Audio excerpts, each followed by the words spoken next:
Assalamualaikum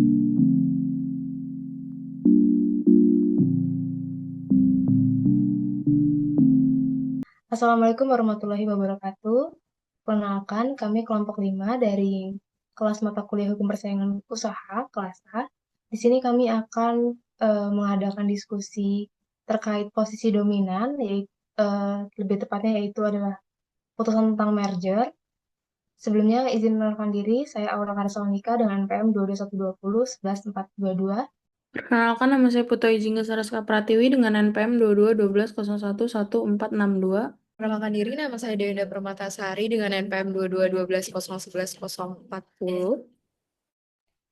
Perkenalkan, nama saya Putri Akmela Rasyid dengan NPM 2212011119. Kan saya Ilhami Sefira Lestari dengan NPM 2212011470. Di sini kami akan melakukan diskusi terkait posisi dominan, lebih tepatnya merger, yaitu putusan nomor 9 garing KPPUM garing 2023 dengan pertanyaan-pertanyaan yang diberikan oleh dosen pengampu kami, yaitu berbeda. Kepada teman dan rekan kami yang telah mendapat bagian dari nomor 1, dipersilakan untuk memaparkan diskusi terlebih dahulu. Jadi, di sini saya akan menjelaskan tentang kronologi singkat terjadinya dugaan pelanggaran atas terjadinya penyalahgunaan posisi dominan dan terkait dengan sumber perkara laporan atau inisiatif. Jadi, perkara ini itu bermula dari pengambil alihan 82,5 saham GCA 2016 Holdings Limited oleh APF Holdings I L.P pada tanggal 22 Desember 2021 yang seharusnya diberitahukan kepada KPPU paling lambat pada tanggal 18 Maret 2022. Namun, notifikasi baru disampaikan pada tanggal 22 sampai 23 Maret 2022, sehingga terjadi keterlambatan 3 hari yang kemudian menjadi dasar dugaan pelanggaran. Temuan ini bukan berasal dari laporan pihak luar, tetapi dari inisiatif KPPU sendiri setelah menilai notifikasi yang masuk dan menyusun laporan dugaan pelanggaran. Perkara ini hanya menyangkut keterlambatan notifikasi pengambil alihan saham, karena KPPU tidak menemukan adanya penyalahgunaan posisi dominan atau dampak anti-kompetitif dalam transaksi tersebut. Dengan demikian, dugaan pelanggaran yang diperiksa murni bersifat administratif dan bersumber dari inisiatif KPPU. Sekian penjelasan saya bisa dilanjutkan oleh rekan saya. Baik, di sini saya selanjutnya akan menjelaskan tentang pertanyaan nomor 2, yaitu siapakah terlapor dan apa alasannya dijadikan terlapor. Jadi dalam putusan ini, telapornya itu adalah APP Holding 1 LP, yaitu perusahaan yang melakukan pengambil alihan saham GCA 2016 Holdings Limited. Hal ini tampak jelas dalam beberapa bagian, misalnya yang pertama itu terlapor merupakan badan usaha pengambil alih dan dikendalikan oleh Ares Management Corporation. Lalu yang kedua itu susunan pemegang saham GCA 2016 Holdings Limited setelah diambil alih menunjukkan bahwa APP Holdings 1 LP menjadi pemenang saham mayoritas 82,5%. Lalu yang terakhir itu pada bagian pengakuan dan pernyataan disebutkan bahwa terlapor melakukan pengambil alihan saham GCA 2016 Holdings Limited. Lalu alasan yang dijadikan terlapor itu berdasarkan isi putusan, terlapor ini ditetapkan karena ia adalah pelaku yang melakukan pengambil alihan saham sehingga berkewajiban melakukan notifikasi kepada KPPU sesuai dengan pasal 29 UU nomor 5 tahun 1999 JO PP nomor 57 tahun 2010. Adapun rencana lengkapnya itu yang pertama, APF adalah pengambil alih atau acquirer. Jadi APF ini membeli dan mengambil alih 82,5% saham GCA 2016 Holdings Limited sehingga menjadi pemegang saham mayoritas sekaligus pengendali baru perusahaan. Lalu ini memenuhi definisi pengambil alihan pada pasal 1 angka 3 PP 57 tahun 2010, yaitu perbuatan hukum mengambil alih saham yang mengakibatkan beralihnya pengendalian. Lalu yang kedua itu ada nilai aset gabungan melampaui ambang batas wajib notifikasi. Jadi setelah pengambil alihan, nilai aset gabungan kelompok usaha APF atau Ares Management Corporation ini dan GCA 2016 jauh di atas 2,5 triliun sehingga wajib diberitahukan ke KPPU sesuai dengan pasal 29 UU nomor 5 tahun 99 JO pasal 5 PP 57 tahun 2010. Lalu yang ketiga itu ada transaksi tidak termasuk pengecualian afiliasi. Jadi sebelum transaksi, APF dan GCA 2016 tidak terafiliasi, sehingga tidak termasuk pengecualian dalam pasal 7 PP 57 tahun 2010. Artinya ini kewajiban notifikasi tetap berlaku.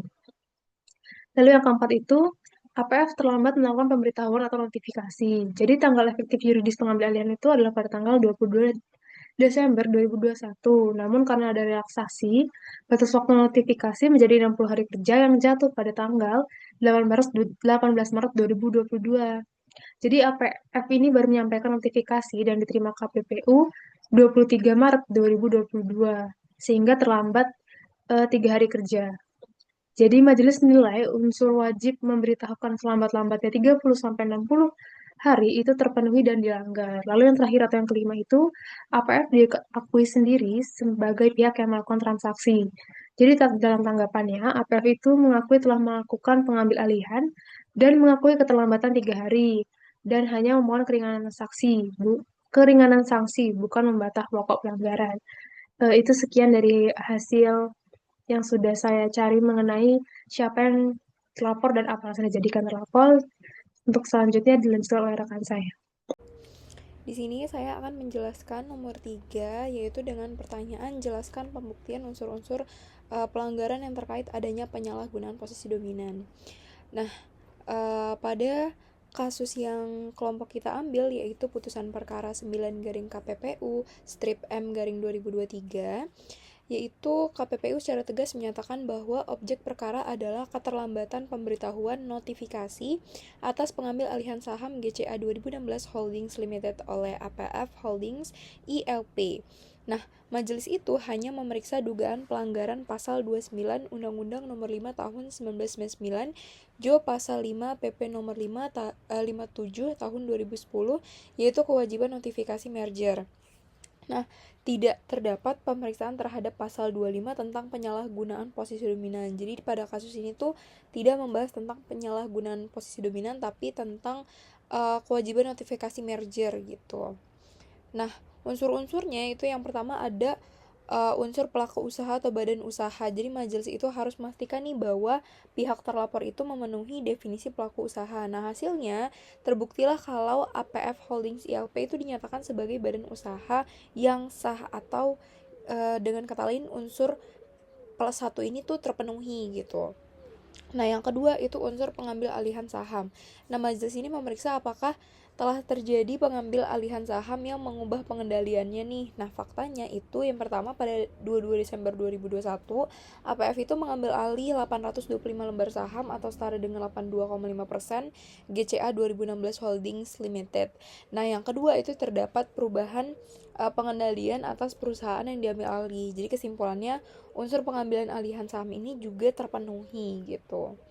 Nah, yang ketiga itu ada unsur nilai aset atau nilai penjualan melebihi ambang batas. Nah, majelis ini menilai apakah transaksi memenuhi threshold wajib notifikasi. Nah, faktanya itu nilai transaksi sebesar USD 76,3 juta atau setara dengan 1,9 triliun rupiah itu ada gitu. Nah, nilai aset Global Build Areas Management Corporation itu mencapai ratusan triliun rupiah. Nah, jadi kesimpulannya nilai transaksi itu melebihi batas. Jadi unsur yang ketiga ini juga terpenuhi. Nah, yang keempat itu ada unsur kewajiban notifikasi dalam 30 hari, relaksasi 60 hari. Nah, majelis ini menilai apakah laporan ini diajukan tepat waktu. Nah, faktanya batas waktu notifikasi berdasarkan relaksasi pandemi itu ada di tanggal 18 Maret 2022. Nah, APF menyampaikan notifikasi pada 23 Maret 2022. Jadi terjadi keterlambatan 3 hari kerja gitu. Jadi kesimpulannya notifikasi ini terlambat. Nah, yang terakhir ini unsurnya juga terpenuhi gitu.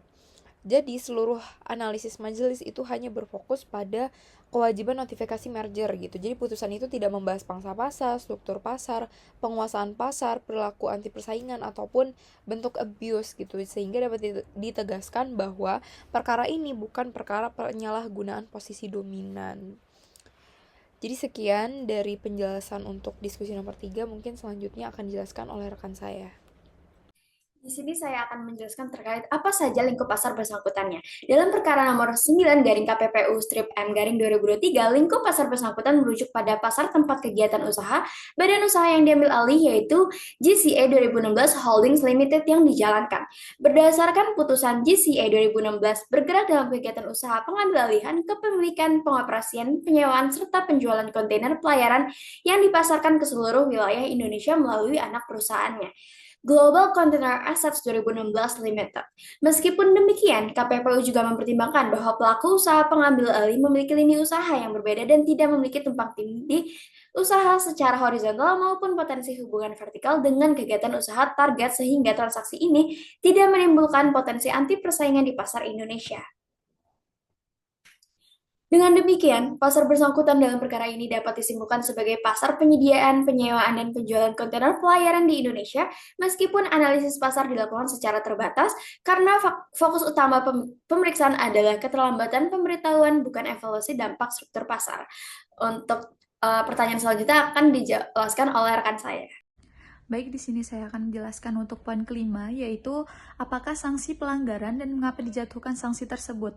Untuk sanksinya, yaitu yang pertama, menghukum terlapor membayar denda sebesar 1.500.000.000 rupiah yang harus disetor ke kas negara sebagai setoran pendapatan denda pelanggaran di bidang persaingan usaha Satuan Kerja KPPU melalui bank dengan kode penerimaan 425812. Yang kedua, memerintahkan terlapor untuk melaksanakan putusan selambat-lambatnya 30 hari sejak putusan ini berkekuatan hukum tetap atau ingkrah.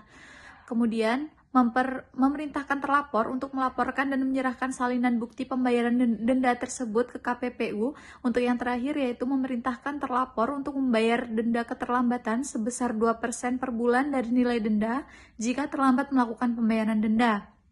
Kemudian untuk alasan mengapa dijatuhkannya sanksi tersebut, yaitu karena pelaku usaha atau terlapor terbukti melakukan pelanggaran formal berupa keterlambatan menyampaikan pemberitahuan atau notifikasi atas pengambil alihan saham BCE 2016 Holdings Limited berdasarkan pasal 29 Undang-Undang Nomor 5 Tahun 1999 junto pasal 5 PP Nomor 57 Tahun 2010.